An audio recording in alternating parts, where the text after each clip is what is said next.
Abu Dawudi përcjell në sunenin e tij hadithin e sakt, hadithi Ibn Abbasit radhiyallahu anhuma, se vjen dikush tek profeti sallallahu alaihi wasallam dhe i thot se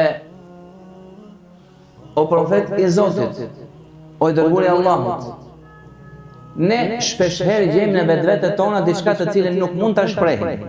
Pra, na vijnë mendime jo të mira, mendime të këqija, që kanë të bëjnë me fen, me moralin e kështu me radhë. Profeti alayhi salatu wasalam ja thënë Allahu akbar, Allahu akbar, Allahu akbar për 3 herë. Elhamdulillahi alladhi radda kaydahu ila alwaswasa. Falënderimi takon atij për Allahu të lartësuar, i cili dredhin e shejtanit e ka lënë thjesht në vezves. Pra, këto çështje, të cilat i vijnë robit besimtar në formën e mendimeve jo të mira,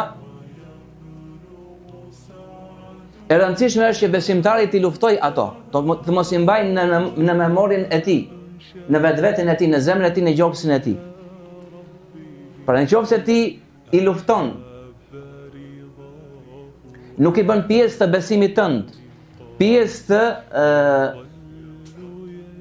dëshirës tënde, pjesë të vendosmërisë tënde, pjesë të besimit tënd, atëherë gjithçka me ty është në rregull. Pra kjo është e rëndësishme, që ato të mos jenë këto mendime të këqija, mos bëhen pjesë e të brendshmes e besimit të besimtarit apo besimtares.